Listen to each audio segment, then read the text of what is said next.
CBS NBA telecast begin a new season today, and it's the Houston Rockets against the Chicago Bulls. Two teams that are within range of the lead in their respective division, and Gilmore, the veteran on the free throw line, has missed his first 3 free throws before breaking the ice and has given the Bulls a 1-0 lead. This is Dick Stockton along with Billy Cunningham here. The Houston Rockets are in the dark uniforms, they're red, and the Chicago Bulls in white. As we're underway here, Ralph Sampson against Oakley, and Oakley gets the rebound. Chicago has it in the hands of the great Michael Jordan, and Horace Grant scores the first field goal of the ball game. And we'll bring you up to date on the likes of the rookie Horace Grant and the great Michael Jordan. And Hakeem Olajuwon is pushed as he goes up with a foul, and we have a chance now to get straightened out. Billy Cunningham, welcome to the NBA on CBS. You work games along with NCAA basketball, and it's good to have you with us. And I just wanted to ask you before we get underway that you were known as the Kangaroo Kid when you played at North Carolina. Did Michael Jordan inherit that moniker? Inherited? He flew right over the top of me.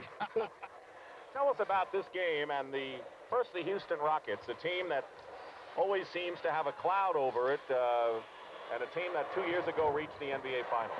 Dick, the cloud is, number one, can the Twin Towers, Olajuwon and Sampson, complement each other on the court? And the jury is still out on that. Oakley misses inside, and one of the towers with the ball right now is Ralph Sampson, and the other one has to do with the backcourt.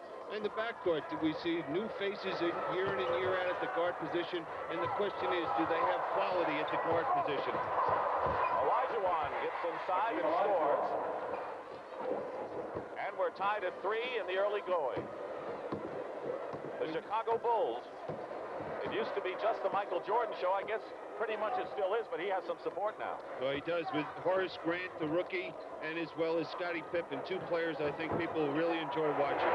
John Paxson's been around for a while. He misses. And Rodney McCray didn't have control, and they turned it over. Let's bring you up to date. The starting lineups for the game: Sampson, McCray, and Olajuwon up front for the Rockets, with Allen Level and Purvis Short, who was acquired from Golden State, the shooting guard. Charles Oakley, the top rebounder in the league, with the rookie Horace Grant, Gilmore, the veteran, at center, and Michael Jordan in the backcourt with John Paxson. Jordan, who leads the league with an average of nearly 33 a game, makes it 5-3 Chicago. Now, that's a shot you have to give up with Michael Jordan. The big problem you have against him when he has the ability to get into the lane area and create things for himself and his teammates. They double-team Sampson, and he punts the ball up, and here are the Bulls. Great pass, Jordan to Oakley. It's interesting to start out this game. One area that Doug Collins feels his team has to improve in is the fast break, and we've seen Michael Jordan dish off to Horace Grant, and now Oakley filling the lane. What a great start for the Chicago Bulls this year. Right now, they have the 3rd best record in the NBA, a far cry from the doormats they were a couple of years ago. Sampson with a baseline hook, and the rebound, and a terrific rebound, is Horace Grant. Paxson feeding Oakley. Gilmore. And this is the fast break by the Bulls, and the crowd going crazy early. And when you see Gilmore beating the Twin Towers down the court, you have to wonder about it. Here's a guy playing 17 years, and it was never known for one to get out and run in the open court. Hakeem will work all day. He had the 49-point effort in the playoffs against Seattle and 25 rebounds in a losing effort. Jordan to Oakley, and the Bulls are getting a lot of easy points early here. You look at Ralph Sampson, there's no expression on his face. It just doesn't seem to care at this point in the game to him. Now, Oakley is physical at the defensive end of the court and beating him to the other end for some easy layups. Allen Level, who's been playing under control a lot more this year, hits the jumper. And the Rockets trail by 4 with 8 minutes and 20 seconds remaining in the first period. Sell out at Chicago Stadium. It's become a habit here. Jordan with a move on Short. Place would have gone wild if he had made that one. Yeah, and there's a mismatch there. Purvis Short cannot stay with Michael Jordan. He can hit the jumper, but his problems will be on the defensive end. Absolutely, and he's going to have to make sure that he doesn't forget about his own offense trying to match up with Jordan. Jordan didn't get the foul, but Horace Grant gets the rebound. Bulls by 2.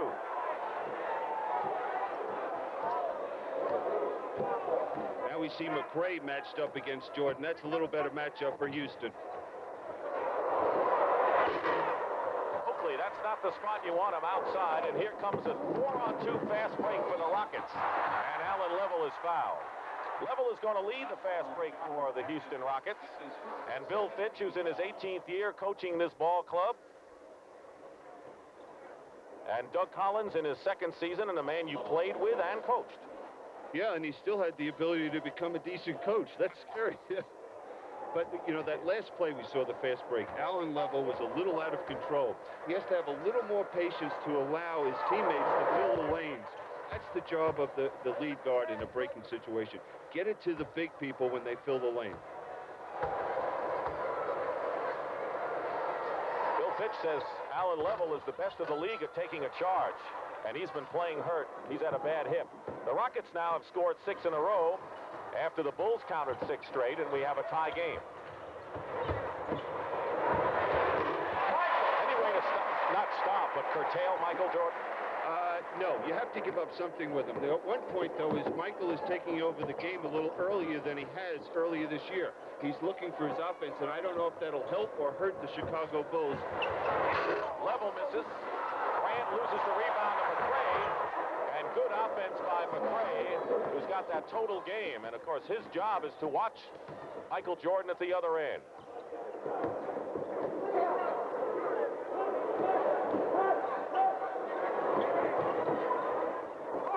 Grant, the rookie, and here's Paxson. Three-pointer for John Paxson, who leads the club in that department, and the Bulls break the tie. McCray driving the lane. Now watch how Rodney McCray beats Grant, the rookie, on the offensive boards, getting that good position, using his body, and then taking it strong to the basket. Rodney McCray, underrated small forward for the Rockets. Chicago Bulls huddle with Doug Collins. And Bill, you talked about how Michael Jordan is taking the game in his own hands early. He's got a lot of new and different and better support this year. Absolutely. 2 rookies that are standouts. Horace Grant, who we see starting, and shortly coming off the bench, we'll see Scottie Pippen, who has the ability to play 3 spots: the lead guard, off guard, or the small forward position. What has that given the Bulls, those 2 new people? Well, it's just, number one, it's allowed Michael Jordan, who we see, to expand his game. He's more productive for this ball club, moving it, making the passes to his teammates, and concentrate, I think, a little bit more at the defensive end of the court. There's the shooting so far in this game. Bulls lead by 3. Nearly halfway through this first period. You know, it's no secret, everybody in the NBA, when you play this Houston Rocket team, you try to force them to become a perimeter team. And we've seen them penetrate a few too many times, I'm sure, for Doug Collins. Charles Oakley committing the foul. That is the 4th team foul against the Rockets. Well, we see Chicago trying to defend against Sampson, who really struggled in his last ball game. And he's still struggling. That goes off. He was 0 for 6 and did not get to the free throw line and committed 4 turnovers in the victory over Utah on Thursday. So he's hot and cold, and you never know who's going to show up. That's right, and Bill Fitch is trying to get him started offensively, but so far they have not been successful. Paxson using and Short the rebound. So we can look for Short, who was acquired from the Warriors, to hit the outside shot, and the guard problems continue for the Rockets. And I would expect, with Michael Jordan having to play short, that I'd have them running off a lot of screens, try to make him work defensively. Olajuwon wins his way in against Gilmore. No contest there, and Hakeem has 7. And Level has 4 of the 15 Houston points. Basket count, and he gets the foul as well. Michael Jordan. Now what we see is Short went topside on this screen, and Jordan, you just cannot gamble defensively with him. You have to play him straight up. Can't give those easy baskets up to Michael Jordan. Foul is on Short, so they're going to take advantage of the defensive deficiencies of Purvis Short, and we'll see how long Bill Fitch can afford to keep him in the lineup. Well, and he feels the #1 priority for his ball club is the defensive end of the court. coaches feel that way, right? Absolutely. Fans look for the scorer coming off, but if you can't stop the other guy, you're going to lose. Hakeem not in good position for the shot, has it blocked behind by Michael Jordan, and that's designed by the Bulls, isn't it? Yeah, Doug Collins works with Pippen as well as Jordan to look to come from the rear to block this shot, and you see Michael Jordan. Hakeem, and Gilmore played him tough. The rebound by Charles Oakley, who's leading the league nearly 15 boards a game. They give Oakley the shot. And Oakley has taken 2 shots from the outside, and I'm not sure whether Doug Collins appreciates that. Well, if you're the Rockets, you want him to take that. Now, one of the problems that Oakley has periodically in the game, he feels he's out of the offense, and he might even sulk a little bit, so he might force up a shot like that. 4:35 remaining, first period. Here's Ralph with an inside move. Gets it at the corner and knocked away by Jordan. Grant the rebound. Outlets to Paxson. Grant really is a good outlet passer. Filling the lane inside is Grant. He's a rookie, huh? Another example how the big people of the Chicago Bulls are getting out and outrunning the big people of Houston. You can see right there in your picture, Sampson trailing the play defensively, and Horace just throwing it up there. It was a smart play he made, though. First he drew the contact, and then he threw it up, making sure at least he'd get to the foul line. Foul is on McCray, and there you're looking at the ACC Player of the Year, Horace Grant. 10th pick out of Clemson. He had a season's high against Houston, 19 points in the previous meeting, won by Chicago by 12. I think Grant's going to be in the lineup for a long time. And the alley-oop from Sampson to Olajuwon makes the lead 22-17 Chicago. That's a frustrating play for Doug Collins because he reviewed that yesterday and wanted to stop that lob pass to Olajuwon. It'll be Chicago ball. Now there's a fine pass by Sampson finding Olajuwon. Could Gilmore play that any better? I don't think so. Yes, he could have. He could have forced him out on the court, coming around the screen, then allowing to go back door looking for the lob. All right. Jordan, foul driving to the hoop. And Purvis Short has picked up his second personal foul. Short was acquired for Dave Feidel, a 7-footer.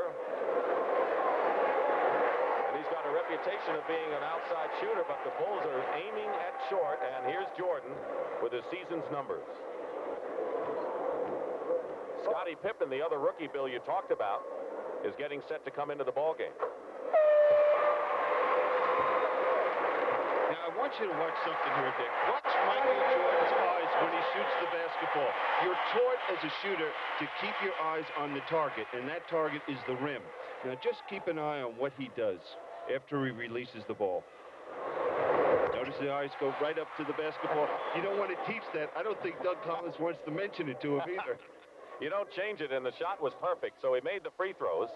And Scottie Pippen has come into the ball game. He was the 5th pick out of Central Arkansas. He has a dislocated left thumb and has a cast on it, which has hampered his play, but he's another good-looking rookie on this team. Short has his shot blocked by Jordan from behind. Hakeem with a rainbow air ball. Oakley lost control, but now has it. 7-point Chicago lead. Oakley drives in on Sampson. He loves this, doesn't he, Ralph? Bringing the ball up, level. Well, he made a great play out of it. And basket hanging is Oakley. Oh, that was one of Houston's players. That was McCray that time. Should have read the fast break, realized that Oakley was back there and stayed back defensively. Under 3 minutes to go in the first period. Sampson. Ralph Sampson into the scoring column. That's his first basket in 5 tries. Again, that's a shot you're going to have to give up. When you go into a game like this as a coach, you try to take away certain areas of a game from your opponent. And one of the things is to force Sampson to shoot that jump shot. Screen is Jordan. A patented Chicago play, and here come the Rockets trying to cut it to 3. Olajuwon try to force the pass to McCray, and there was Michael Jordan lurking inside. Paxson. What about Jordan's a defensive player. He takes a lot of pride in that part of the game. He does. He doesn't want to be considered a one-dimensional player. You know, last year averaging over 37 points a game, you know, everyone looked at him as just an offensive threat. But as we know, anybody in the NBA knows that this young man can play all facets of the game. Pippen is on McCray, who's trying to go to the hoop against the rookie.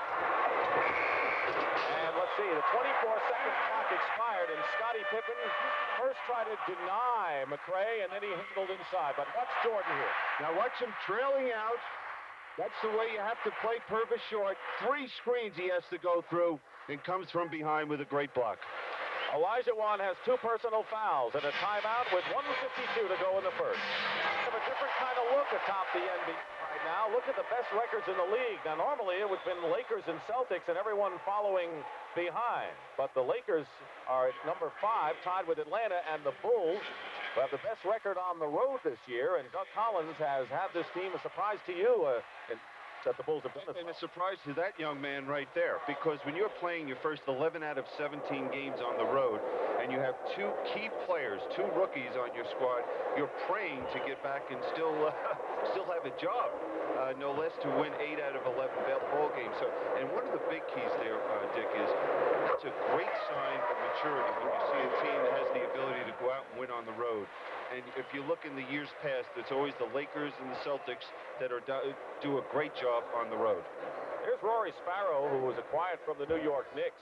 He is a veteran replacing Paxson, and Oakley is on the line. There's Sparrow.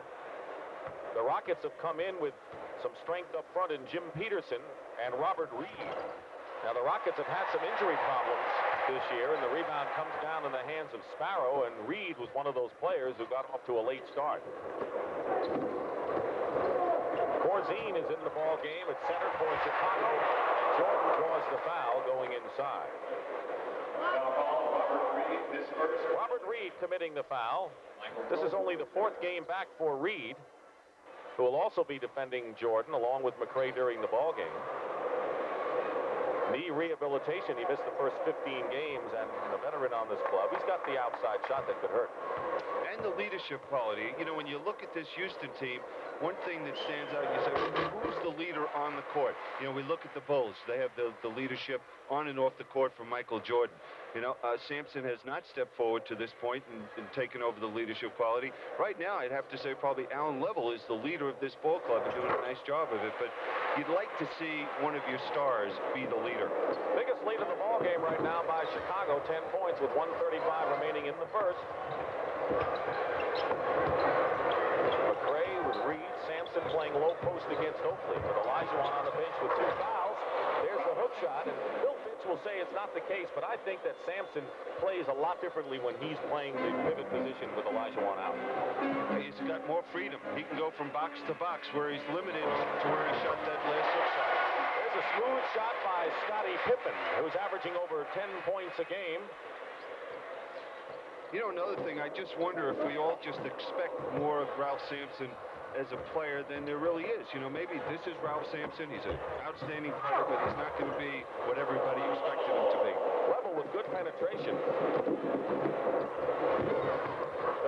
33-25. Inside to Oakley. Fakes Peterson and gets the basket. So with Corzine in the ballgame, who likes to play outside and pop the jumpers, Oakley can do some damage offensively inside now. And that's where he should be. That's where he's most effective. He's the best rebounder right now in the league. Robert Reed, Sampson fighting against a lot of white shirts, and here's Sparrow. And Sparrow is fouled by Ralph Sampson. Rockets are in the penalty. Now watch this quickness. You know, a rookie mistake. Number one, you try not to allow Allen Level to penetrate, and if he does penetrate, push him to his left. Second personal on Ralph Sampson, and more changes in the lineup.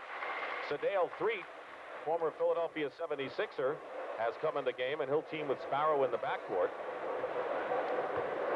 Michael Jordan gets a breather, goes out with 11 points and 5 assists, and Brad Sellers, in his second year, a 7-footer who has disappointed Collins somewhat.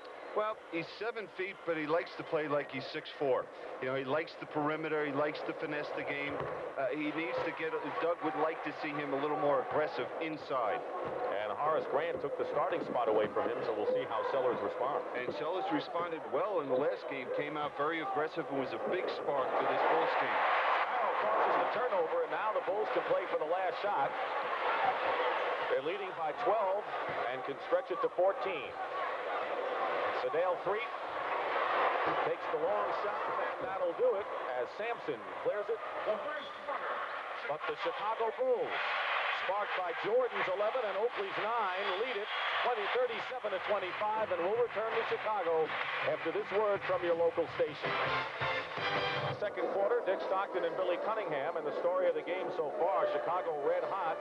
Michael Jordan having a terrific first period, which is no surprise, and basically the Bulls running, and that's what they want to do, Bill.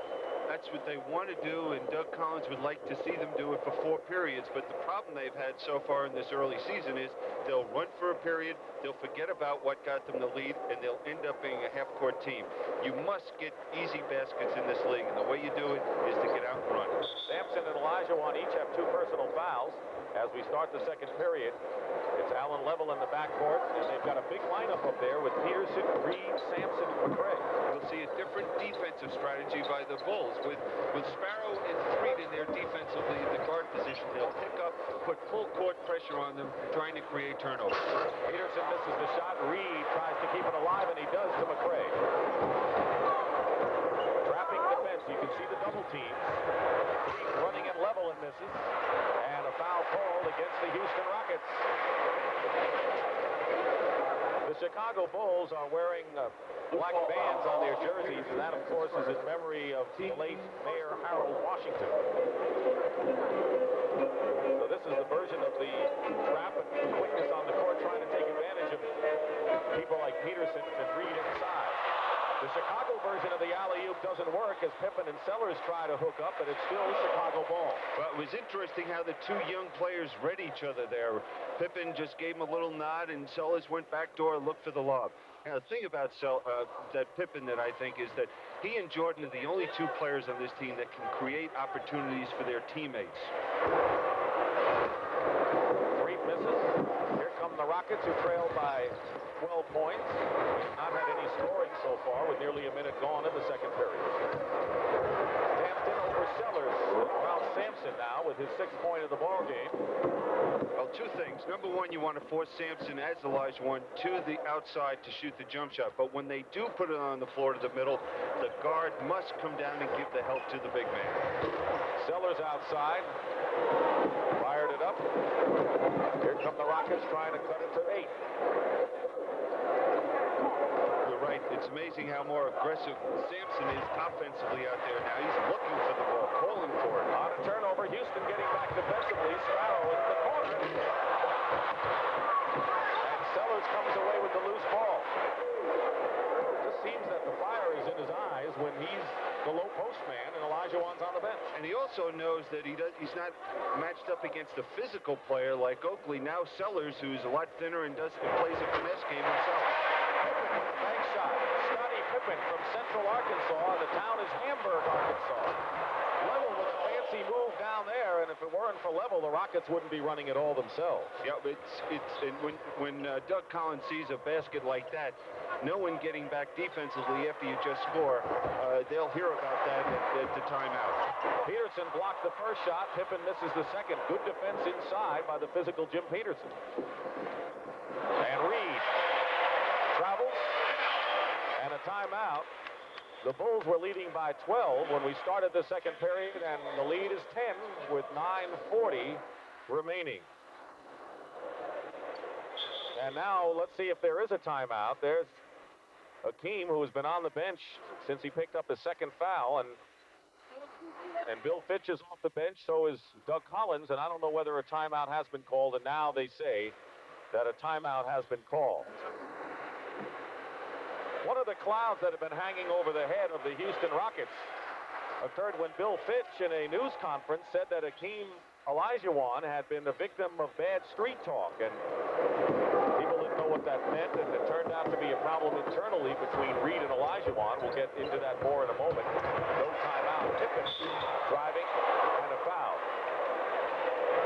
you the story. So rumors began to fly of drug involvement that was carried into the Houston practice. Hakeem had actually punched Robert Reed over reports that Reed was spreading rumors. Well, the two have made up and have agreed not to talk about it. And Hakeem held a news conference denying drug use. In fact, he said he put up as much as $50,000 to take the test to prove it. And of course, they're just rumors. And really, no one ever said that this was a problem. The league, in fact, says that there's no evidence of that. And anytime anyone puts the flare up of rumors of drugs, all you hear is drugs and Olajuwon. And in fact, it's not true. And unfortunately, we have to report what happened, but there are no evidences of that. That's right. And what happened, he started out slowly. And the reason he had a problem with his rotator cuff and was not able to get in the shape and play the way he'd like to be playing basketball. And you know, there's no league like the NBA for rumors, as you know, Dick. But I think that what players should do to eliminate that is, I think they should just say, anytime you want to check me for drugs, check me. And then when a fan leaves that building, they just know, well, he played a bad game. That cloud will never hang over any player then. Orzine missed at one end. Lead is 9.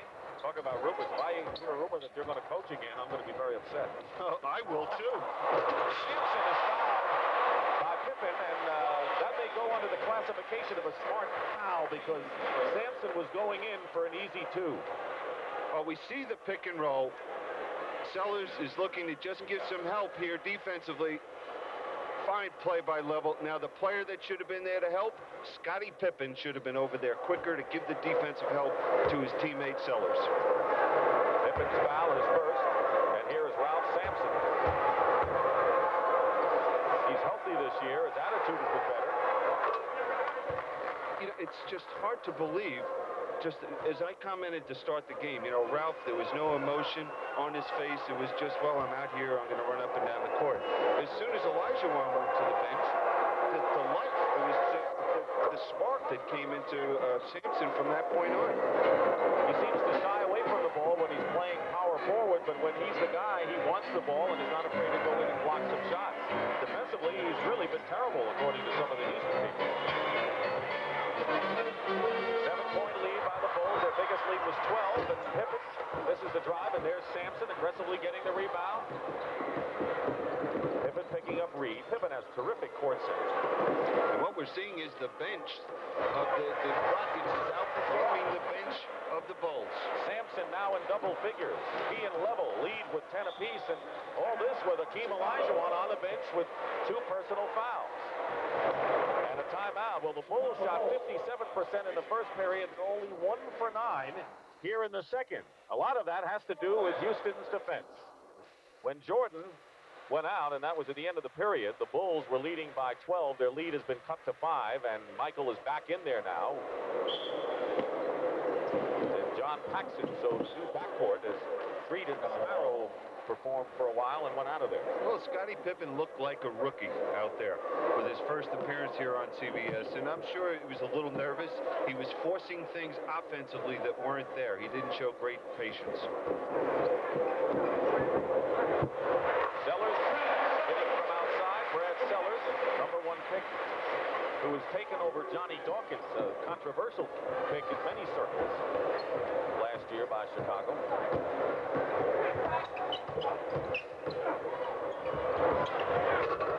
Level spins out, and Oakley with another rebound. Jordan. Reed came out too late. Well, now we see Olajuwon in the game, and is he going to be able to pick up where Sampson left off there? Sampson with 10 points and 2 personal fouls, and let's see if Olajuwon can keep out of his 3rd personal here. Reed looking for him, and Jordan making it tough. Reed misses. Jordan had a role in that. Peterson gets the offensive rebound, and Robert Reed really had a block to Jordan from behind, and it's going to be Chicago ball out of bounds. Well, Robert Reed was out of control that time going to the basket. I believe they've changed the call. Overruled. Ed Middleton and Jake O'Donnell are the working officials today. 7 minutes remaining in the first half. Now watch Paxson just, well, offensive foul. Now what Paxson's going to do on those pick and rolls, he'd like to slide behind Peterson and force Level to shoot that jump shot and not penetrate. Peterson with his second personal foul had some words for Ed Middleton coming down court. Bulls with the ball leading by 9 points. Level fights through a pick nicely, stays with Paxson. Buck Johnson is in the ball game, defending against Sellers and giving up a lot of inches there, but a loose ball foul has been called against Brad Sellers, his first, and Purvis Short, who has 2 points in the ball game and 2 personals, comes into the ball game replacing Reed, who's just trying to get his legs back now. Yeah, there was a play that they ran for Sellers. It was an isolation, it let him go one-on-one, and he had just made up his mind he was going to shoot that basketball because his number was called. It was a poor shot. Jordan knocked the ball away. Bill, let me ask you about the matchup we're seeing right now between Buck Johnson, who was the #1 pick out of Alabama last year, and Brad Sellers. Johnson 6'4", Sellers 7 feet. Does anyone have an edge there? No, I wouldn't give the edge to Sellers. You would think inside. Just a fine play by Allen Level, penetrating there and finding Olajuwon. That's the big problem Paxson has defensively, keeping the quick guards out of the lane. Now we have Sellers, the 7-footer, going against Buck Johnson. Dave Porzine hits from outside. Porzine and Gilmore make up the center combo for more points from the pivot man. The ball is tipped out of bounds, and it's still Houston. We've been doing this all. Watch this penetration, aware of where Hakeem is, finds him. Just an outstanding play by Allen Level.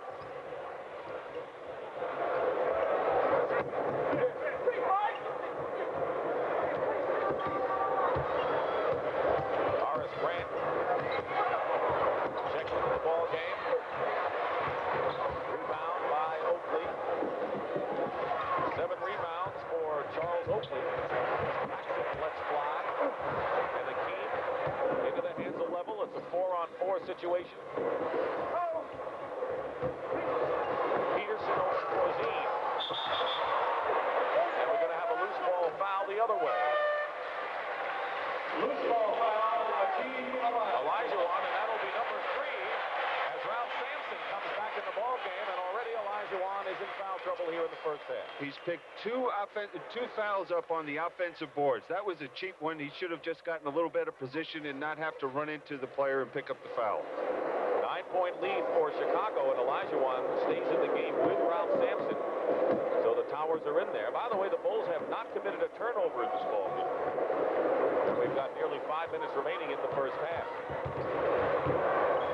Jordan double team, gets around Purvis, short finds Porzine, and blocked inside, and we'll have a jump ball.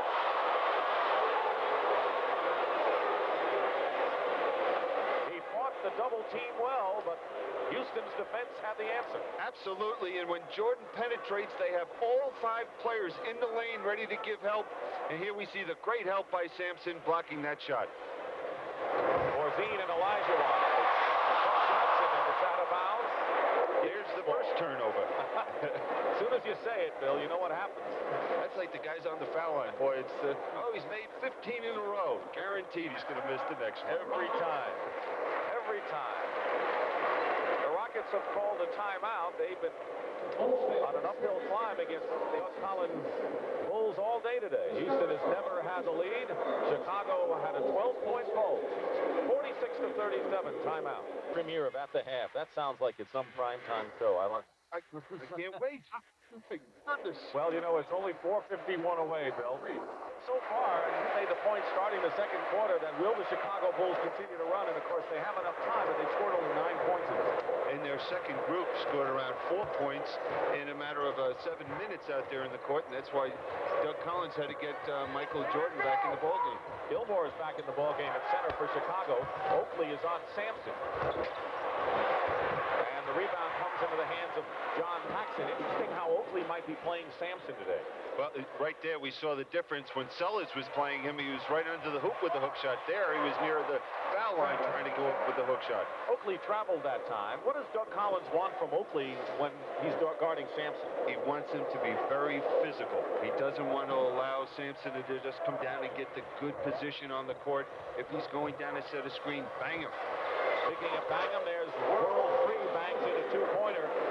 34-37 24 years old, a designated shooter, and he's had some red-hot fourth quarters so far this season. And World B loves that. Designated shooter. As soon as he steps on the court. The question is how he'll do defensively. He's right now watching Paxson.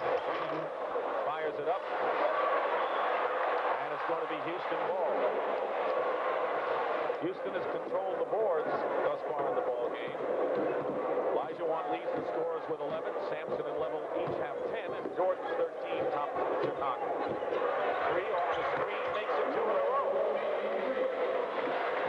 Well, World B can do that, and when he gets the ball, he wants to be going to his left. What we're seeing now with Chicago is selfish play at the offensive end of the court. It's one pass and a shot.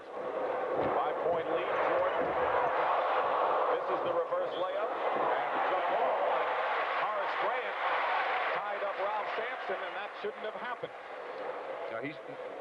Now here's the good, strong play defensively, the good help from the weak side, forcing Jordan to throw up a shot he didn't want to take. Now we see there, you must protect the basketball better than that and get your body between the man and the basketball.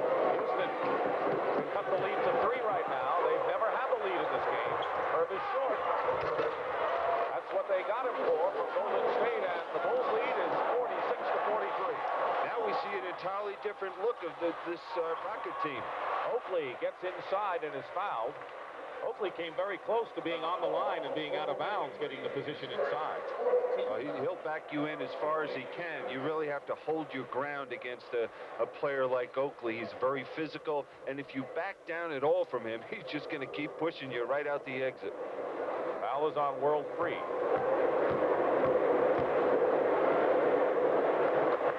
Oakley, of course, the leading rebounder in the NBA, and here is how they keep track of the rebounds at Chicago Stadium. They put those R's up, and one of these days they're going to have to go beyond that barrier. That's what he's done so far this year out of Virginia Union. A lot of guys from small schools playing with the Chicago Bulls, as you see Oakley and Olajuwon and where they stand in the rebounding battle. Well, a lot of times, Dick, kids coming out of high school like Scottie Pippen, 6'1", 156 pounds. No one was interested in him. He gets to Central Arkansas. He grows several inches. All of a sudden, everybody would like to have him transfer, but he stayed there at Central Arkansas and had a great career. Peterson hits the open jumper, and the Rockets are getting plenty of those in the last couple of minutes. It's, again, a 3-point game with under 3 minutes to go in the half. Chasing Paxson. Gilmore playing up on top. Paxson for 3. Way off the mark, hit one earlier, and here's Buck Johnson, who's been the backup for Rodney McCray for the Rockets. Free. And Johnson. Kicked away, and here's Jordan, open court. For the moment, rally double. Well, we see they have not been able to run in this second period where they were so successful in the first period. Paxson hitting from outside. He gives the Bulls that outside shooting dimension, and the only one who can do that for them. And the lead is 5 with 2 minutes to go in the first half. Pippen is on Buck Johnson. Short. Short. And a foul call against the Chicago Bulls, pushing off inside. Now watch how you get back defensively. We see Short, Johnson, and World B. Free back there defensively. Smart play by Purvis Short and World B. Free, making sure they contain Michael Jordan. Bill, is the fast break slowed up because of Houston's defense, or Chicago just not sustaining that break? Oh, I think it's more that they have not, that Houston has been more successful offensively, and it's tough to run when you're taking the ball out of the net. Free fires it up, and Gilmore with the rebound. He had just picked up his second foul. Oakley wants the ball. Sloppy play, and here comes Free against 3 Chicago defenders. Offensive foul. And World Free never should have put up a shot against 3 men like that. Now, what he should have done is just pull up right there and look for that jump shot or wait for a teammate to trail the play. But we see Chicago has truly become stagnant at the offensive end of the court. When they have to run their set offense, it's one pass, a shot, unless Jordan is penetrating and creating an opportunity. They're There's no movement. They're not looking to get the ball inside to anybody. It's strictly perimeter.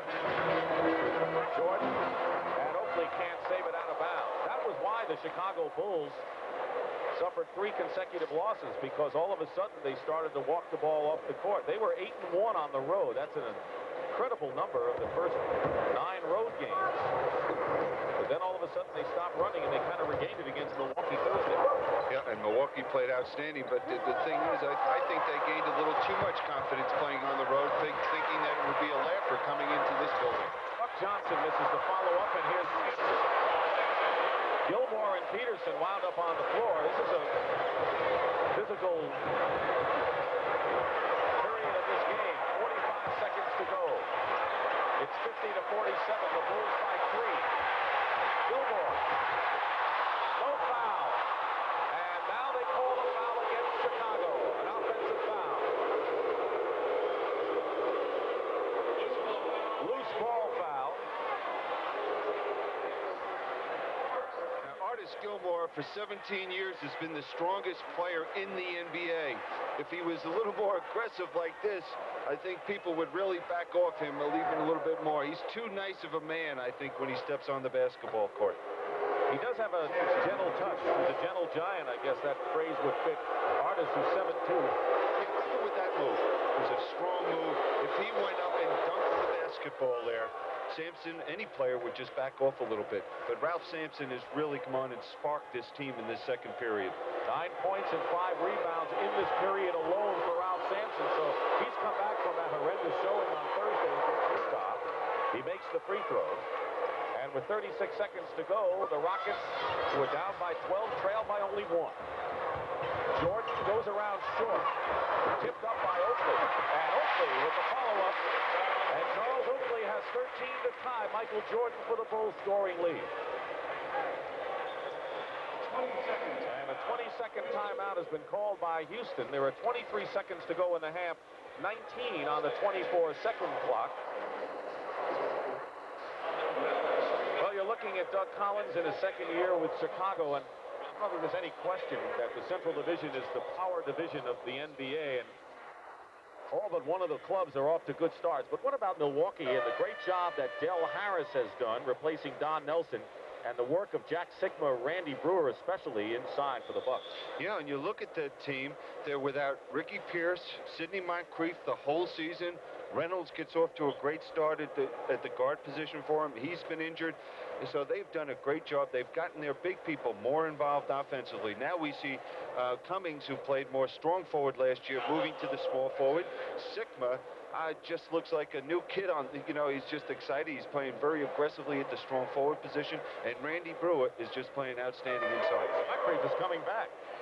Sidney Moncrief is ready to come back and play for the Bucks, and so everyone thought that they might suffer, but they've been right in there. Rory Sparrow in there now.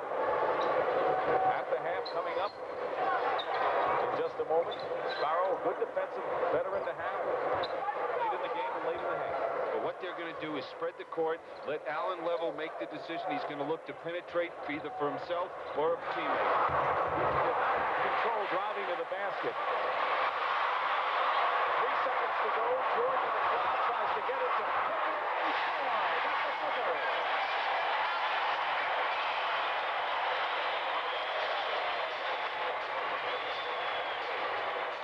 Scottie Pippen from Jordan.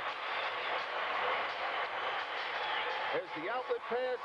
World B just stepping in the passing lane. Watch this move by Pippen. And that's the end of the first half, with the Bulls leading the Rockets 54-49. Pat O'Brien will be back after this message. All right. When Boston and Los Angeles get together, there are usually fireworks, and no exception last night as the two old rivals played another great one in Boston. The Lakers won a wild one with a wild finish. Let's show this one to you. The controversy began with Boston up 114-113 with 3 seconds left. Danny Ainge misses a free throw. And watch now as Magic Johnson, we'll circle him, on the rebound. He calls for a timeout, and the ref, Mike Mathis, blows the whistle, even though the Lakers lose possession. Now, this obviously infuriates the Celtics. K.C. Jones is beside himself. Now, watch this one. The Lakers inbound the pass to Magic. He wins the game with a blind bank shot and runs off the court and into post-game controversy. They don't call him Magic for nothing. Anticipated call on time. Thompson didn't have control of the ball. They needed to blow the whistle and said it was a textbook call judgment. We got it, and it was a much-needed victory for us. But it just happened, you know. Sometimes you win, sometimes you lose, and it's just winning that turn.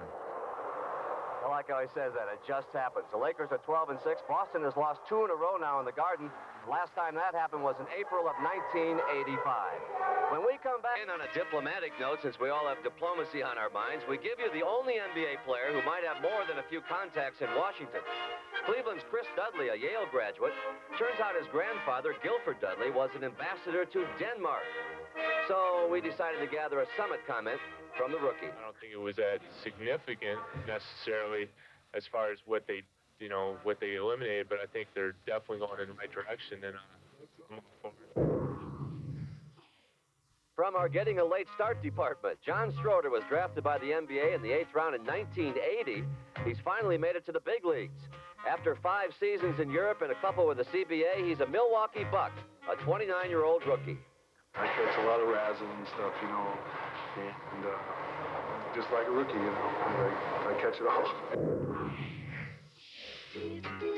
One of the most durable records in the history of sports has been Joe DiMaggio's 56-game hitting streak. Now another record in the NBA that will surely stand the test of time. Kareem Abdul-Jabbar's, and the number is 787. 787 games, he scored 10 points or more. The streak lasted 10 years, but ended last week in Milwaukee. I think it's something to be proud of. I'm very happy I was able to do it, and I'm glad I have that record, but I haven't really given it that much thought as to what it means. Oh, and it's Christmas time in New York, and what does that mean? That's right, the Knicks are struggling. Rick Pitino's first year is frustrating. Even stories about a front office squabble with new general manager Al Bianchi. A public debate over lack of talent. If we had a problem, I would tell you.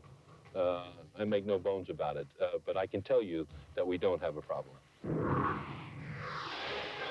This week, the International Basketball Association, a pro league for players 6'4" and under, held its draft. It chose Calvin Murphy as the #1. If he wants to put the baton down, he'll play for Toronto. Just think he could also be halftime entertainment. The long shot draft choice was a 2-sport star. Bo Jackson says he doesn't know how to play basketball, but if they want to talk money, he'll learn. And in Chicago, the team drafted a Jordan. Only problem, his first name is Larry. Michael's brother is only 5'8". But all that matters is that there is a Jordan playing basketball in Chicago. When you say Air Jordan, I'm #2, he's 1. I know what you're thinking. You want to see the ball again. We never let you down here. It's a globe. I showed it to Hakeem Olajuwon. He says, hey, Pat, there's Nigeria. He started giving me a whole tour there. You can also take it home and use it after the game as an office ball, globe, or something. My time is up. Let's go back down to Dick and Billy. I'm Pat O'Brien. Thank you for joining us on the Prudential at the half. Having the lead, and they had a bigger lead after one period. Your thoughts? Well, my thoughts were, as we mentioned, to start the second period. Can they, in Chicago, sustain their fast break? In the first period, they got 15 points out of their fast break. Second period, 4. It's hard for me to look up at the scoreboard and realize that Chicago is still leading. I thought Houston played very well in the second period. Their bench was a big factor. Ralph Sampson, who had a terrible game Thursday against Utah, really has been a lead man for this club today. Absolutely, and it was when he went to the center position. When Hakeem went to the bench, he came in there and sparked this ball club on the boards as well as offensively.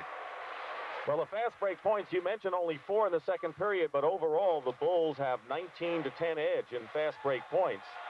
The rebounding story favors Houston, and Sampson has 8 of those rebounds. Oakley, the league leader, has 10 of Chicago's 20. And we always take a look at the great Michael Jordan, who really hasn't dominated in this game, although his numbers are pretty impressive so far. Well, you know, early in the ball game, I thought Michael came out and was looking for his offense a little too much to start the ball game. Everyone was not getting involved in the offensive end of the court, and I think that carried on into the second period. And Doug Collins, again, has to be concerned about his second unit not coming in and being productive. First half scoring, and Jordan and Oakley share the lead, and Jordan has 7 assists, so that indicates that Michael is finding other people to get in the offense, and Pippen, the rookie, looked awfully good. Sampson, the leading scorer, with Olajuwon second, and Level, when he was in control, looked awfully tough himself. And he's only averaging 2 turnovers a game so far this season, so he's doing an excellent job handling the basketball. Level and Short in the backcourt. Sampson, Olajuwon, and McCray up front for the Rockets, and Olajuwon has 3 personal fouls. Sampson has 2, and Hakeem goes inside and is pushed. And he'll go to the line and shoot. Horace Gilmore, who spends the first 8 of his 12 years here in Chicago, a popular reacquisition from the San Antonio Spurs. Well, we saw there was an example of Olajuwon using his quickness against the stronger Gilmore inside.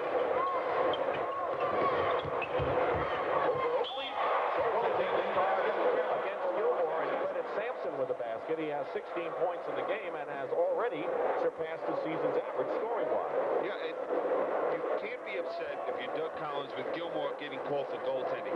One thing that this team needs is the shot blocking. And even if he picks up an offensive goaltending call, let's see him just go after the ball. It has to be what's in Doug Collins' mind. Jordan baseline finds Oakley. Explain that. He's standing under the basket, dribbles out 20 feet, hits a jumper. That's one of the things that used to keep the coaches awake at night. Short. And further Short hits the jump shot. Short, by the way, missed 48 games last year with injury. He had an injury-plagued season, and right now, Service has 6. Jordan misses from the corner, and they get it out quickly. Level, Jordan, now McCray. Bulls lead is 3. They're up by as much as 12 in the first half. Bad pass by Level, 2-0. Paxson. Well, we see neither team has the ability right now to get out and run and capitalize on those turnovers. Jordan, and right in the hands of Olajuwon. He tried to get it to Gilmore, and here's Level back against a lot of white shirts. McCray through the lane, and a foul. The crowd thought that Level had traveled. No whistle there, and a foul called against the Chicago Bulls. Now the thing about what Jordan does is when he gets the ball, watch, he will leave his feet trying to make this pass. You'd like to see Michael, wherever it is, try and keep his feet and then make that pass. He was committed and he had no place to go. Second personal foul on Charles Oakley, and here is Rodney McCray on the line. Just getting into shape, by the way. He signed on the eve of the opening of the season. In fact, the other day after the shoot-around on Thursday, he ran a mile. So he's just getting back now. Nearly 2 minutes gone by here in the third period. McCray missed the second free throw. And a lane violation has been called against Chicago. Oakley got in too early, so he'll get another chance.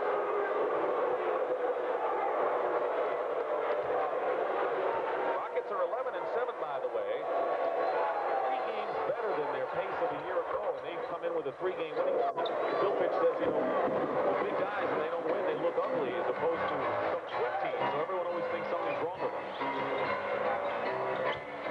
Jordan. To Gilmore, and a foul.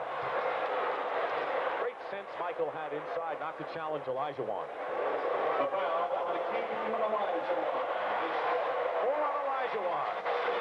Well, here's an example. You know, everyone talks about, well, this year it's a little different here in Chicago, and Jordan isn't the whole offense, but he is still that, but in a different manner. You know, we see less shots attempted, but the assists. And we saw in the first half he had more than his season average. He had 7 assists. Gilmore was fouled by Hakeem Olajuwon, and the story here is that Hakeem has 4 personal fouls. Gilmore makes 1 out of 2, and it's a 57-55 game. The Rockets looking to tie it up, but Olajuwon in the ball game along with Sampson, and Hakeem with 4. McCray doubled up, and Jordan steals the ball. Here's Jordan.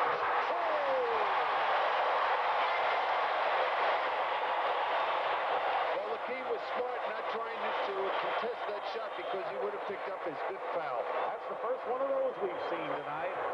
Hakeem hits from outside, and Olajuwon with 13. Sampson leads the Rockets with 16. And Bill Fitch said we will see this year more of Hakeem stepping out, shooting that jump shot. Oakley missing outside. Horace Grant, the rookie, gets the basket on the second effort. Well, I'll tell you, when we take a good look, Horace Grant is the spitting image of Bob McAdoo, isn't he? He looks like him. Let's see if he has a career like Bob McAdoo. Right. Hakeem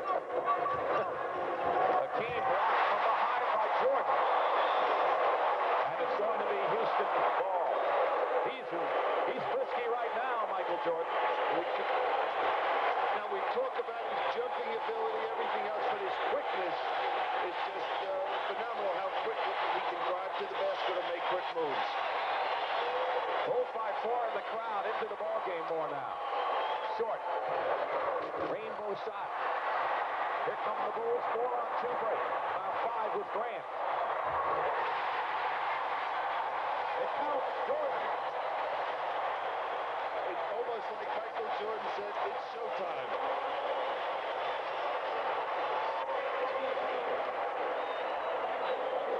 Allen level with the foul, and Michael Jordan, who did not really dominate the first half for the Chicago Bulls, as fans have seen him in his career, has come out like a whiz here in the second period and has 18 points. Defensively, he has 4 block shots and 3 steals.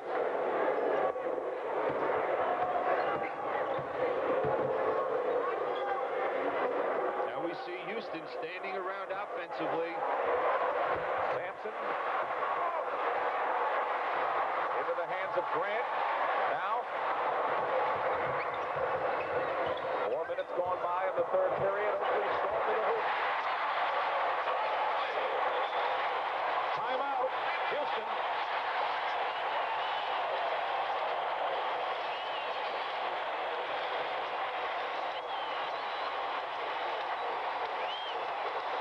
Year, but we asked Michael in practice what the Bulls need to go up another notch. You know, it's hard to say that when you're winning now.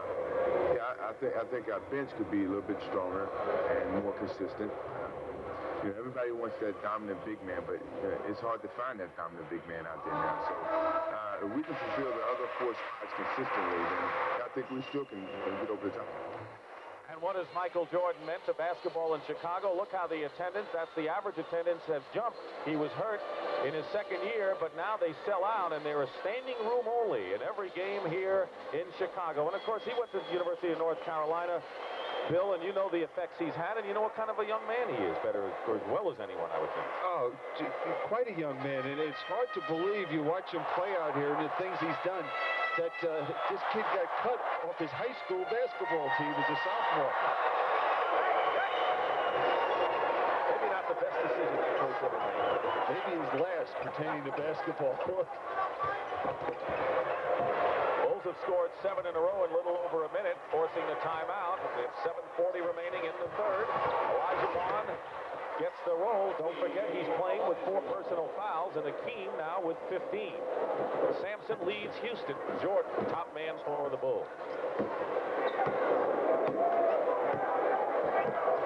Houston has not had a lead. The alley-oop, Jordan, double team, and scores despite further short, right on top of the ball.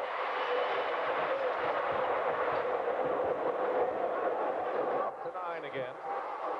And Olajuwon is fouled away from the ball, and that will be the 3rd team foul against Chicago. Well, what Gilmore is trying to do is not allow Hakeem to just come down and get that good position on the low post. He's got to force him a step or 2 further out on the court. Hakeem comes in the game, replaces Gilmore, who goes out with 4 fouls. But what's the rationale to play Hakeem with 4 fouls right now for Houston? Well, right now, if you had someone that could post him up and be effective at the offensive end of the court, you'd like to do that. But this Bulls team does not have that type of player. Corzine is a perimeter shooting player. So you don't think Fitch is taking a chance keeping the team in there with 4 as he hits the shot? No, he's done this in years.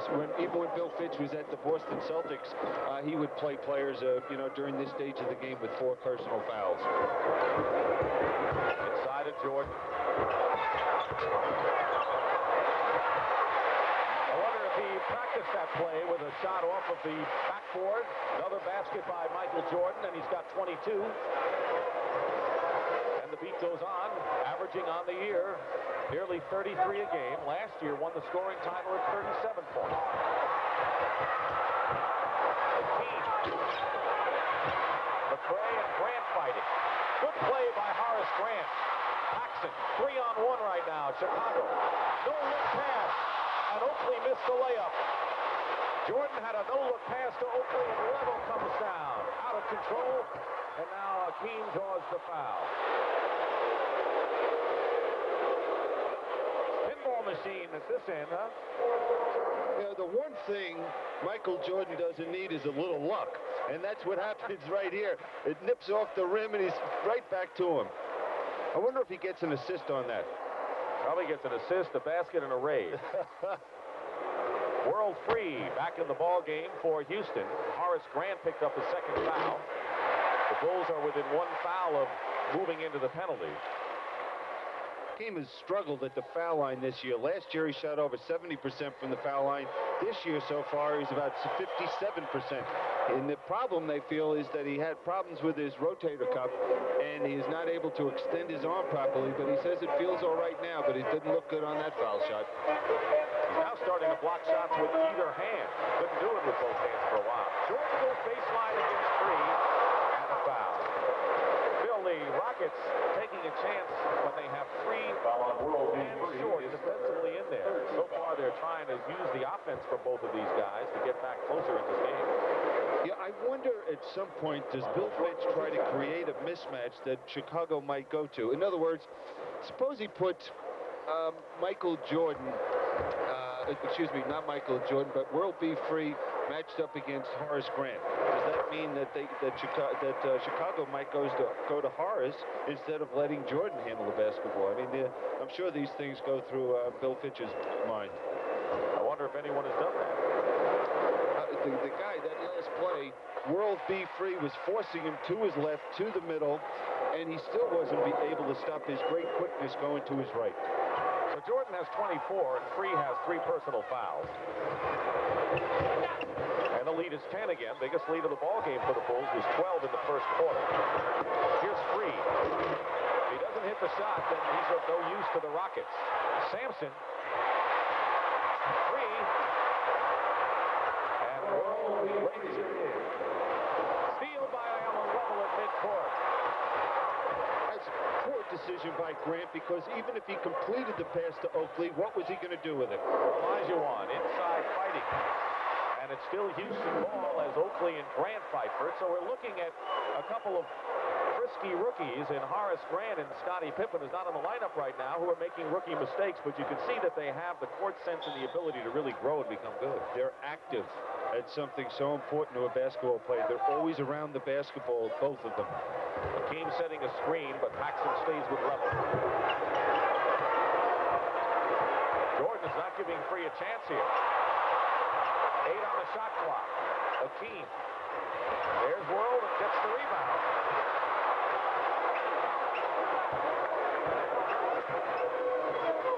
Played in the USBL, the summer league, last summer to try to get back in shape and win a job, and here he is.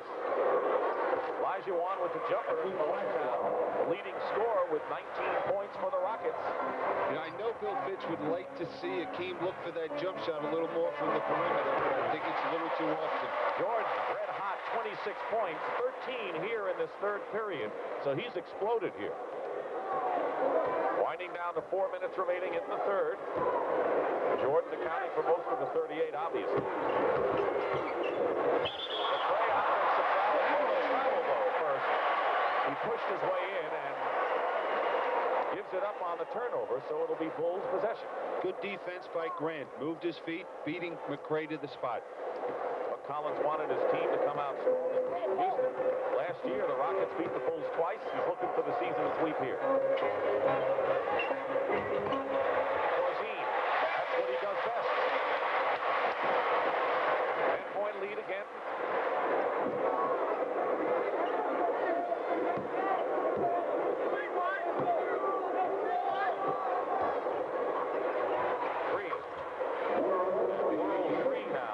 Points. Jordan can't control, and on the turnover, Houston with another opportunity to cut it to 6 points. Well, they're looking to run, but again, that's two passes we've seen, one by Grant and one by Oakley, incomplete. Not the smoothest game we've seen. I don't think they'd play tomorrow with that passing.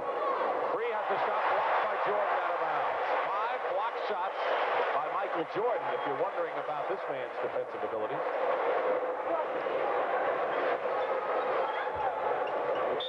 He said because he's not the focal point all the time offensively, has the energy to do things like block shots. Hakeem missed the shot. Oakley with another board. Hakeem is falling in love with that perimeter jump shot. Nearly 3 minutes to go. Paxson drill point. John Paxson. You know, I asked Doug, when do you know your team is in a good flow and playing well? He said, well, when Paxson's hitting the jump shot, we normally win.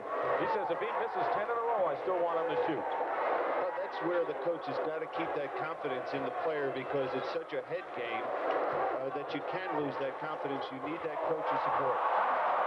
Jordan held Hakeem, had a few words for Jake O'Donnell, then gave him a pat on the back, saying, you're right, there's a foul. Timeout here in Chicago. Stricken. Back to the game. Hakeem Olajuwon on the line. Scottie Pippen has given Michael Jordan a rest. Jordan goes out with 26 points and has really come on strong here in the third period. He went out after hitting his last 5 shots. But Hakeem struggling at the line. You pointed out before that shoulder has had an effect. Now we'll see offensively what the Bulls do with Michael Jordan sitting over there on the bench.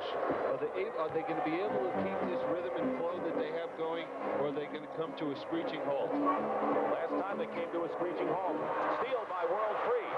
He got it away from Scottie Pippen, and that's veteran experience against the rookie. Yeah, and another thing, Bill Fitch has been amazed by the effort he's been able to get from World B. Free at the defensive end of the court. He's always been known as the offensive player. Corzine misses. Oakley keeps it alive. 2:10 remaining in the third. Rockets are going to try and make their run now here to get close for the fourth. Pippen off the screen. Sampson goaltending and gives the basket to Scottie Pippen. There's Jordan on the bench, and the question is, how long can Doug Collins keep him there?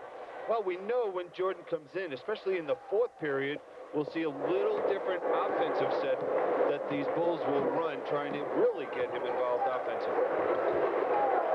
Who does Houston want to take advantage of here? It's McCray. This is... I still believe that they want to get the ball inside, and hopefully, I'm sure Bill Fitch at that timeout spoke to Hakeem as, hey, it's fine to shoot a couple of those jump shots, but we want to get the ball to you in the post.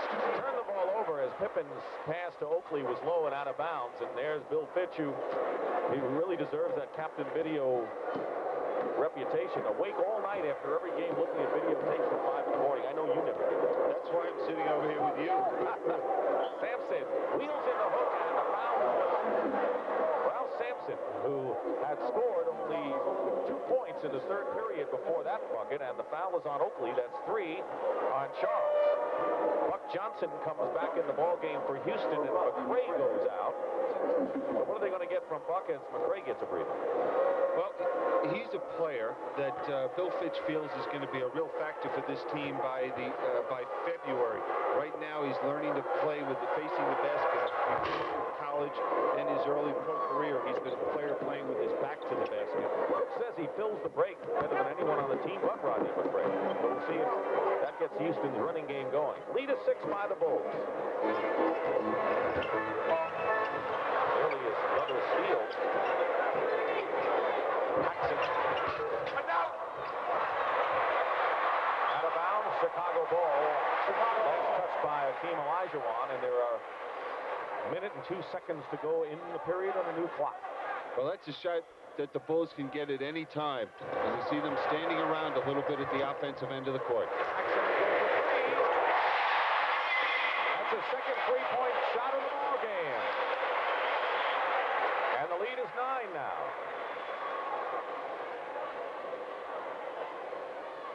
The Bulls have led all the way in this game. Their biggest margin was 12 points. Houston cut it to 1, and then Chicago raised it to 10 again. Now they have it under 10, but barely.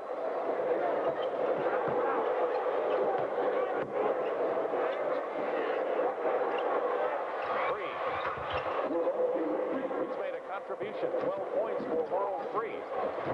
40 seconds to go, and 19 on the shot clock in the third. Pippen has a screen from Corzine. And Olajuwon with 26 seconds. Three, and the crowd lost it to Paxson. Houston missed a golden opportunity. Grant from Oakley.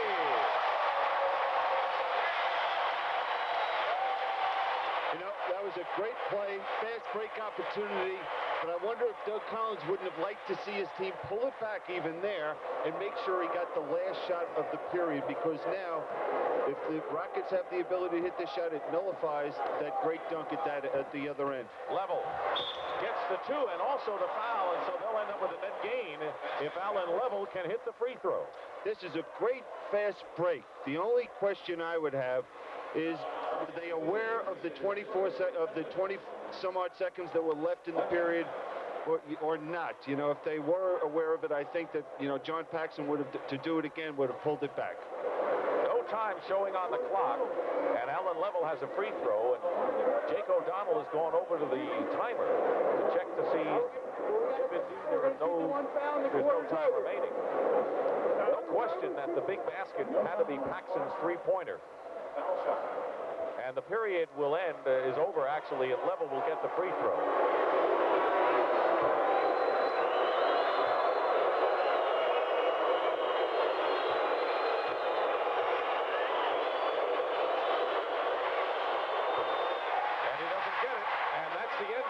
Period with the score. The Bulls 85, the Rockets 78, and will return to Chicago Stadium after this word from your local station. Chicago's running game has paid off, and they were red hot from the field in the third period. And while Michael Jordan is 26, look at the game that Charles Oakley has, 17 points and 13 rebounds. And there are a couple of twin towers here at Chicago Stadium today. You know, going into this fourth period, two things. Bulls played great in the third period, only increased their lead from halftime by 2 points. And do the Houston Rockets make an adjustment with that man defensively? Jordan is in the ball game. Comes back in, feeding Pippen for the basket. When Jordan went out, Houston could only gain 2 points with Michael on the sideline, and now he's back in there, and the lead is 9. That was exactly the margin when Jordan took his latest breather. Olajuwon has been playing the 4-person 3 for 3. Short. So Sellers is in there with Corzine, Pippen, Grant, and Jordan. Sellers and Grant playing at the same time. Pippen finds Jordan. Great pass, Scottie Pippen. That's unusual. It's usually Jordan at the passing end. He received one that time. Pippen's a rookie, but he has exhibited good court sense from that Hall of Fame game before the year started until now. He knows what to do with the ball. Very unselfish. Olajuwon draws the foul. Scottie Pippen. Now watch the ball movement. Jordan tries to go up for the shot, and they'll swing it, and he'll just slide under the basket, and there he is. How can you forget about Michael Jordan? I don't think many people do. Second foul on Pippen. Imagine what the All-Star game is going to be like here in Chicago. It's Chicago Stadium, standing room only, and of course the slam dunk contest, which Michael Jordan will compete in. And you know, I remember coming in this building not long ago where the fans here in Chicago would root for the opposition and boo the home team. Things have changed in a very short period of time. Level couldn't control after making the steal, and Sellers will inbound for Chicago. Free is guarding Jordan.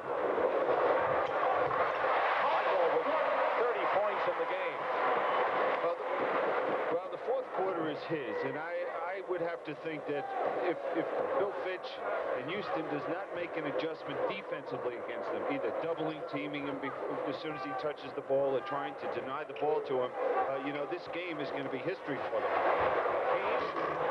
This is the arc shot. Sellers showing the kind of aggressiveness that Doug Collins wants from him. Gets the lead pass out. Jordan. And Hakeem got his hands on the pass intended inside for Corzine.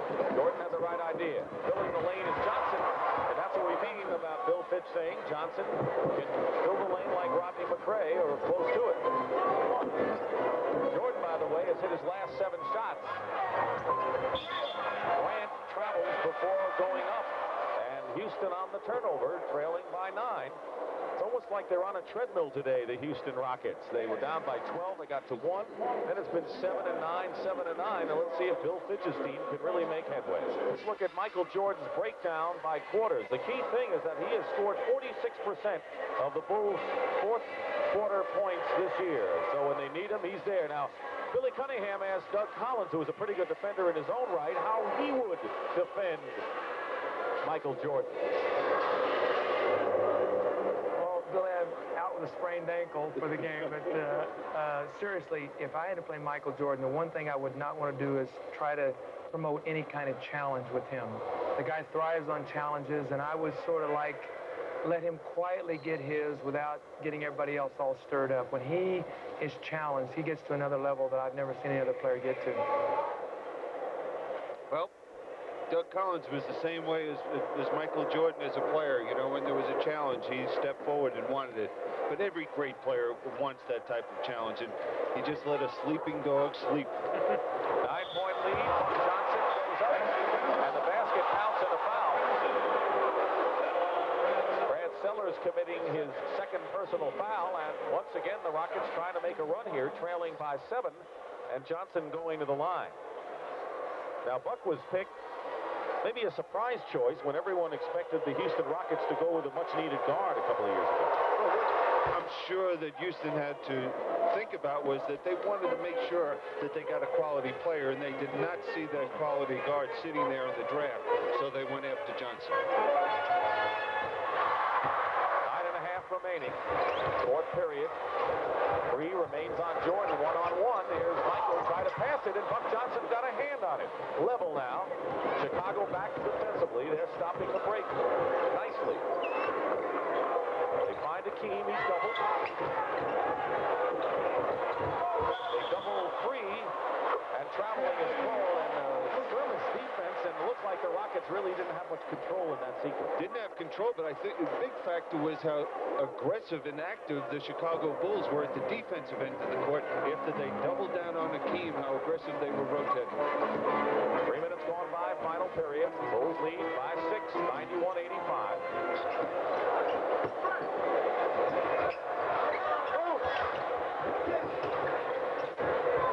On the shot clock.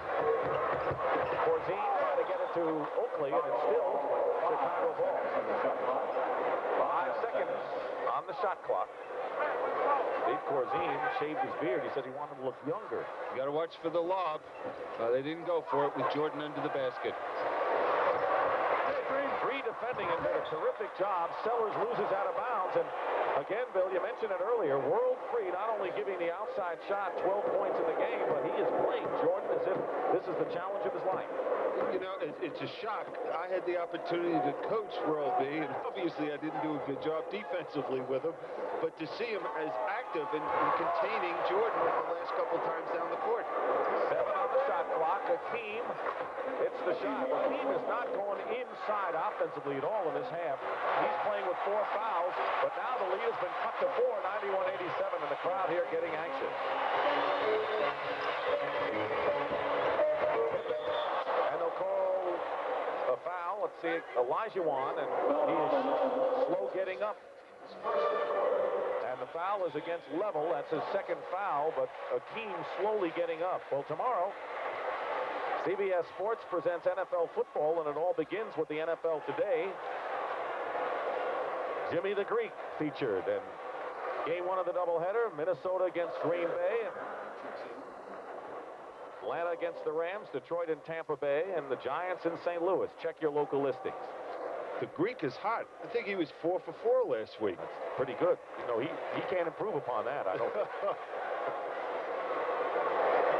Lester Connor is in the game for the first time. Former Golden State Warrior replacing Allen Level. Connor really hasn't played in the last year and a half. He's been rusty, but what they want him to do is to run the club with Level out of there. Buck Johnson. This is inside. Out of the pack from Scottie Pippen. 5-point Chicago lead.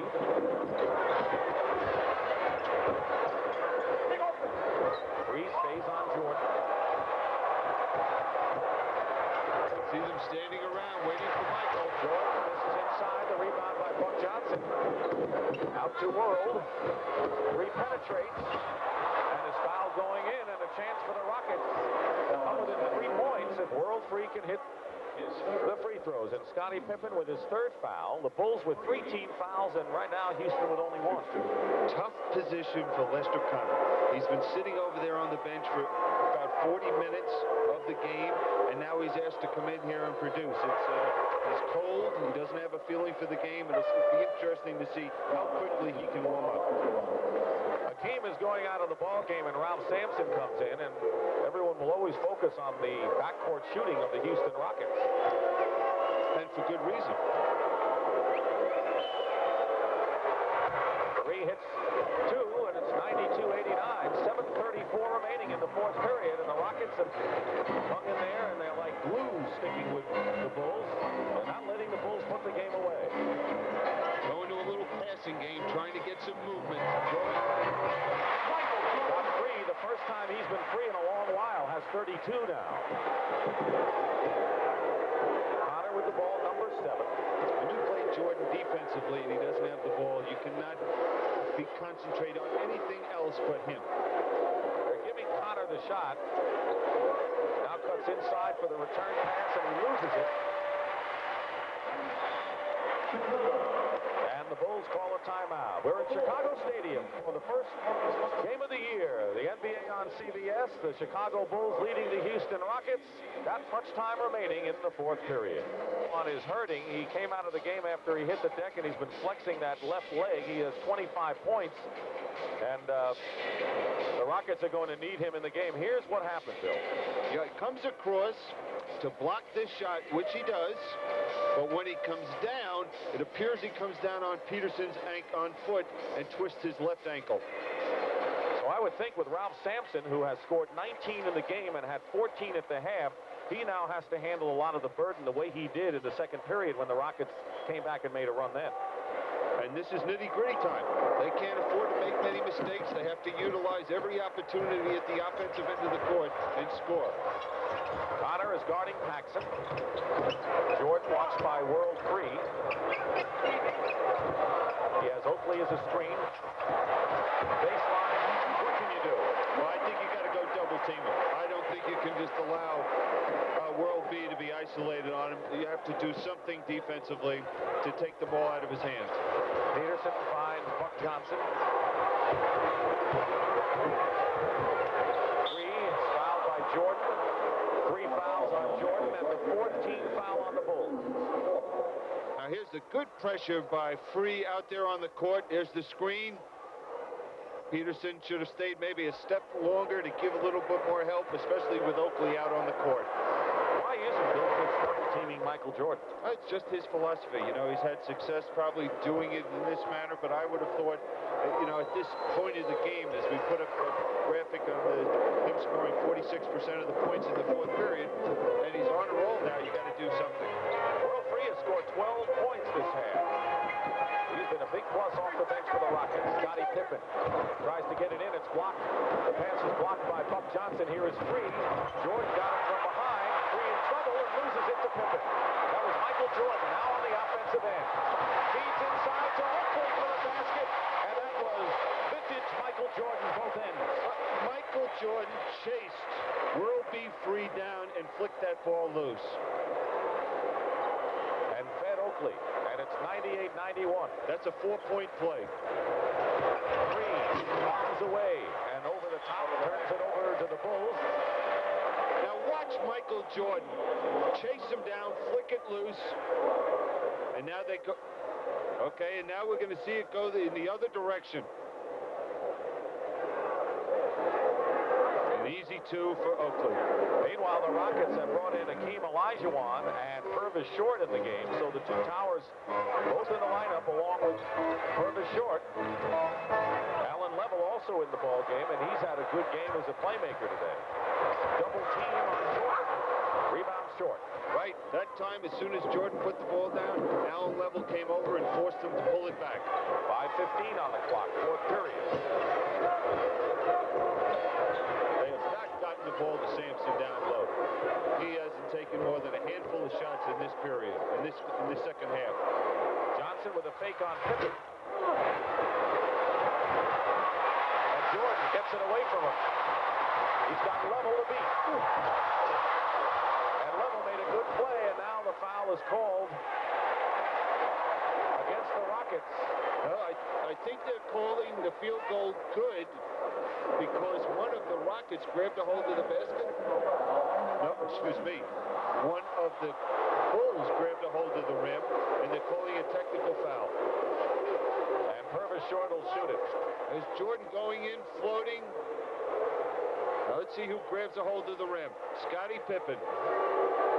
Only time a player's allowed to grab the rim is when there's a chance that he might hurt himself coming down.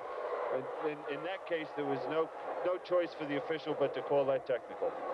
Yeah, that's going to be a dangerous situation if you have your legs cut from under you, so sometimes you have to hold on to it. I'll tell you, so far we got a heck of a game officiated out here. We haven't had a question one call by the officials. And that's unusual for me. Horace Grant coming in the ball game. You were one of the calm guys. Don't tell me.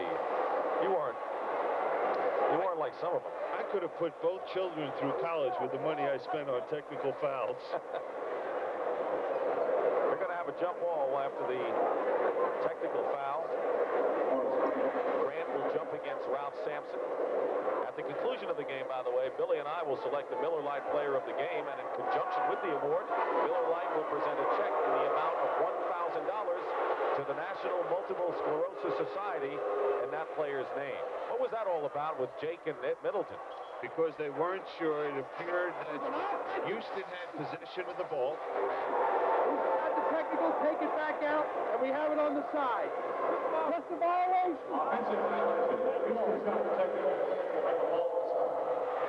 Because of that violation, no jump ball, and Jake O'Donnell had to straighten it out, straighten us out too. That's always nice. Absolutely. 6-point lead for the Chicago Bulls and the Rockets with 4:45 to go. They got as close as one at 50-49, and then Houston moved it out again, and Chicago foul away from the ball, and they'll be in the penalty. So Houston gets a couple of free throws here. Well, tonight on CBS begins with a CBS special movie, Mrs. Delafield Wants to Marry, starring Katharine Hepburn, followed by West 57th. That's tonight on CBS.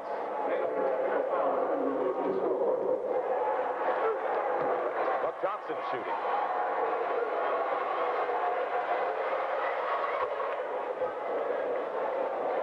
Grant committed the last foul. His third. Now Jake is explaining something to Ralph Sampson in midcourt. And now Fitz says what? And I got to say the same thing, Bill. What? Well, we can see. We don't know, and neither one of the coaches understood what was going on. Now, at what point? Johnson misses. We have a case. The Rockets have one team foul. They can be very aggressive defensively. I think it maybe create a turnover or two. 98-92. Jordan coming around the screen. Works his way in. Corzine follow-up. Oakley battling the boards, and Chicago punishing on the boards. Loses the ball to the Houston Rockets. Tell you, Sampson held his ground in there against Jordan. You must hold your ground against Michael Jordan inside. Now they got to go inside. They have to get the ball either to Sampson or Hakeem. When was the last time Hakeem had an inside shot? Well, here he's going to get one right now. What is that? Looked like a hook shot that slipped off his hands. Grant handling the ball, going through a minefield of rockets and has it blocked and a foul called against Buck Johnson. He drew the foul, Grant, but I know that Doug Collins, when they review the film, will say, give it to the guard, let the guard give it back to you, and then take it to the basket.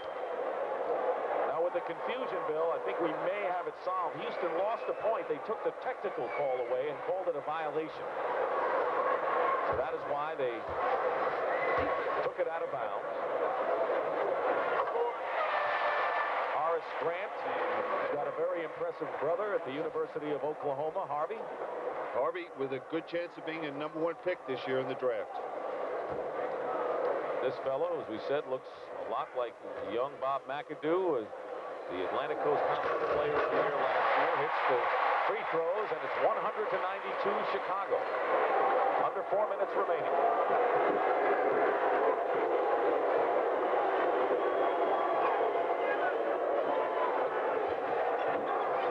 Short, smothered by Jordan. Last 2 shots for Hakeem are hardly impressive, and a foul inside, and Houston will get a chance now.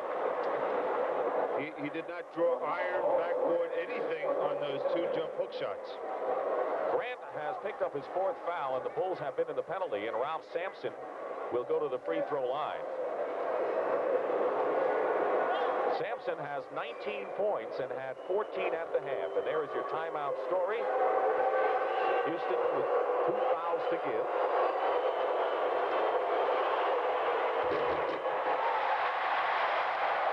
Bill Pitt, who likes to dine on Chinese food, by the way, when he's looking at all those videotapes, keeping them up all night. Or maybe it's the Chinese food, I don't know. Or maybe sometimes Ralph keeps him awake at night. Oh, I'm sure. 7-point game. And every other player. Purvis Jordan is on Michael Jordan. Jordan goes around him as if he weren't there. But good inside defense, short with the outlet to level. Slows it up.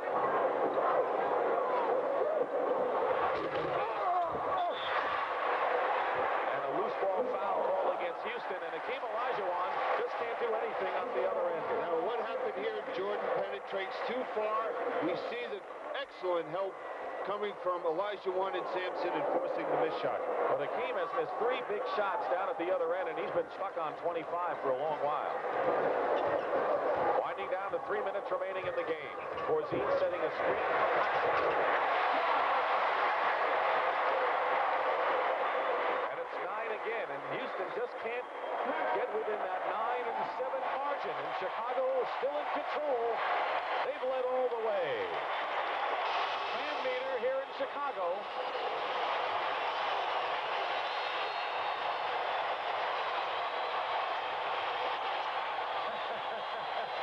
Basketball is fun here in the Windy City. And the Bulls are leading, which makes it even more fun. As we take a look at the Midwest Division, you can see that Houston coming in a game behind Dallas, tied with Denver. Denver making a strong comeback, Bill, from a year ago. Calvin Natt's injury really hurt him last year, and he's come back in a big way. Well, we know one thing. The guy's mugshot there, that Doug Moe, he had nothing to do with this. Nothing whatsoever. And he'll be the first to tell you. Oh, yeah. But this game right now, Bill Fitch has got to be obviously concerned down 9 points, but he's got to get the tempo up a little quicker, and he's going to have to do that defensively. He's going to have to put more pressure on them because Chicago, if they don't have the breaking situation, will try to milk the clock a little bit with 2:56 left in this game. Olajuwon has missed 5 of his last 6 shots. That hasn't helped the Rocket cause. Jordan coming off the screen, way off the mark. Keeping it alive is McCray, and he's fouled and will shoot the pair.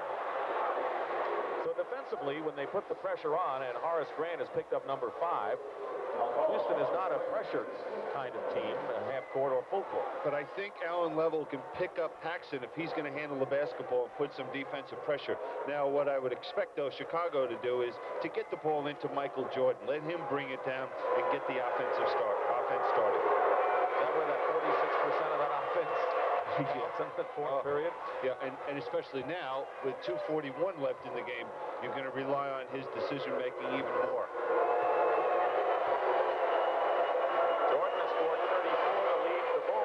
Olajuwon has 25 points. 1 out of 2 for McCray, and it's an 8-point lead for Chicago. Level on Paxson. Just clearing and isolating Jordan. Goes in, slices the defense, and scores. No pressure there by Houston. No help defensively. And the lead is 10. Two-man game between Purvis Short and Hakeem. And he'll go to the line and shoot as he's fouled. Now, Jordan's going to come off the good screen set by Grant to watch Grant clear. This is where somebody's got to talk to McCray, let him know that there's no help back there defensively, and he just had the easy penetration. The foul was on Corzine. Michael Jordan with his production here in the fourth period, and Hakeem.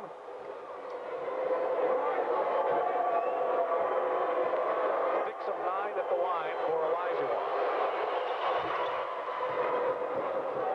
8-point lead, and now we see some pressure by Level on Paxson. A little more than the last time down the court. I think he's got to put a little bit more than that on, at least to make it difficult for Paxson to make that easy pass to Michael Jordan.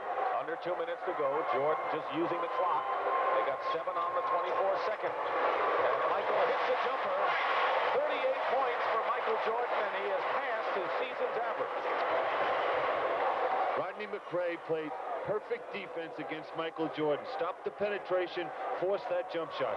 Olajuwon hits a jumper. He was ice cold for a while, but it's a treadmill for the Houston Rockets, it seems, in this ball game, down by 8 points. Yeah, Houston's got to get after the Bulls. They're just allowing them to walk it up, use the clock. They have to go trap, do something defensively. And speaking of that, an illegal defense has been called against the Houston Rockets. The first time. Now, watch this defense, how McCray moves his feet and beats Jordan to the spot, doesn't allow the penetration, stays down, forces that, and he also gets help from Allen Level. Now, what Jordan's going to do is hold that ball out there for probably 17, 18 seconds, wind it down to maybe 5, 6 on the 24-second clock. He gets by McCray and gets inside, and the ball knocked away, and it's going to be Rockets ball. Jake O'Donnell tantalized Purvis Short. But Michael Jordan shot that ball too quickly. Should have used more of the clock when you have an 8-point lead with a minute and 11 seconds to play. Now let's see who this ball goes off. Does it go off Purvis Short? No. Timeout, Rockets. 7 seconds to go, and the Rockets still with 1 foul to give. Otis Wilson will be going to San Francisco when the Bears play the 49ers. That's a Monday night game.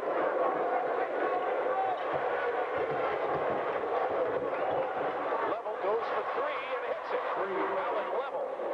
Now with 15 points in the ball game, and with a minute to go, it's a 5-point game. Good job by Bill Fitch setting up that play. Trap defense by the Rockets. 12 on the shot clock. 48 seconds. There it is. 9 on the shot clock. Jordan gets the basket. Cutting away, and a timeout, Rockets.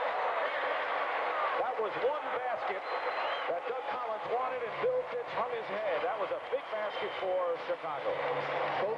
Both coaches have to be happy with the execution of the 2 plays after the timeout. Now the problem here, where is the weak side help? Sampson didn't come to give that weak side help. Tough play for McCray to defend off that screen. And 40 points in the ball game for Michael Jordan, who has scored the Bulls' last 6 points. Houston has challenged and pecked away all afternoon, but they haven't been able to climb the summit. And now the Rockets are down to 1 timeout remaining. They still have 1 foul to give, and the Rockets still with their 22nd, but with 44 seconds to go, 7-point lead for the Bulls. Will, a 7-point lead with 44 seconds to go in the game, and it's got to be frustrating for the Rockets, who have had countless chances to cut it down and sustain it, but they haven't been able to manage it. Yeah, it sure has. It has to be, and the big thing is the Michael Jordan show here in the fourth period. Some way he's been involved in everything offensively. Now, the thing is, coming out of this timeout, do they go to the same play looking for the three-point shot, or do they look to get it in and get the quick basket right away? But even if they get the basket, their problems have been on the other end, is doing something with pressure. They started to show the trap a little while ago, and Jordan eventually broke that. What do they do defensively to try to stop Chicago? Well, they've got to, as you mentioned, Dick, they have to put some pressure somewhere. You know, Bill Fitch's teams are not what you would call the zone trapping teams. You won't see that. Maybe we'll see a little bit more of pressure man-to-man defensively, and maybe go double-team Jordan, force him to give it up. Maybe they can step into the passing lane and steal the ball, but they're going to have to do something.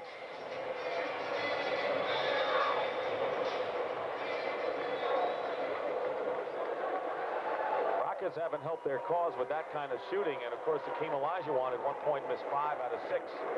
You don't want that from your top scorer. Here comes McCray, feeds off to Olajuwon, and Hakeem hits. 31 points for Olajuwon, and here comes full court pressure by Houston. In the hands of Michael Jordan. Yeah, and they're just going to have to double him. Still have 1 foul to give. 13 on the shot clock. And the foul finally is with 22 seconds to go. Not a shooting situation. And the next foul will put the Rockets in the penalty. They've got to get 5 points in 22 seconds, where in this league, that's a definite possibility. Absolutely. You got to overplay, deny, try to force him to throw it over the top. They double Corzine. Feeds Jordan. Smart move by Michael. Now you got to use the clock. And a foul, and Jordan will go to the line and shoot a pair with 13 seconds remaining. Rodney McCray. Now what has to happen for Houston is he's going to have to miss both foul shots, and they've got to call a timeout and hit a 3. Well, you're looking at the guy who is our Miller Lite player of the game, Michael Jordan. That's what he has accomplished today. Miller is proud to present a check for $1,000 to the Multiple Sclerosis Society on behalf of Michael Jordan, who is 9 for 9 from the free throw line, 16 of 28 from the field. Not a bad week's work. For a lot of people. Timeout, Houston. And the lead is 7 with 13 seconds to go. Believe it or not, there have been some teams that have blown leads, like the biggest impact in the final period. He has scored 16 of his 42 points here in the final period. That's 16 of the 25 scored by Chicago. No surprise. No, he's over his average so far this season in the fourth period, because he was averaging, 46% of the team's points in the fourth period. Now he's over 50. Plus, he scored the last 8 points, so every time Houston really tried to make a challenge, Michael Jordan had the answer, and that simply has been the story of this game.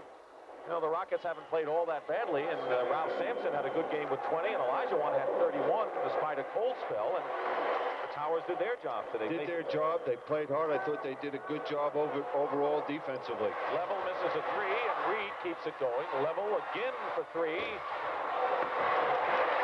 Rebound by Jordan, and he'll have a chance to add to his total. He'll go to the line with 3 seconds to go in this ball game. But to add on the point about the Rockets, we saw a little spurt in the second period where they shot the ball well from the perimeter. They're going to have to shoot it well from the perimeter to open up the lanes for Hakeem. I'm sure Bill Fitch would prefer to see him down in the trenches shooting the basketball than shooting that perimeter jump shot all the time. That's the Rockets story. For the Chicago Bulls, Billy, another victory. They'll go 14-6, and that is a big start for them. That they went into the game in a virtual tie with the Pistons for first place in the Central Division. So Pistons play the Knicks tonight, and Chicago will have a small lead going into tonight's play. What about the Bulls' play overall? Bulls still, I feel they cannot rely on Michael Jordan as much as they've had to today throughout the game offensively, either to score for himself or to create for others. They're going to have to, it almost looks like they stand around and wait for Michael to do it all. They're going to have to all get in there and contribute offensively. And on Doug Collins' daughter Kelly's 10th birthday, up victory for the Chicago Bulls here at the stadium. There's the horn, and that's the end of the ball game.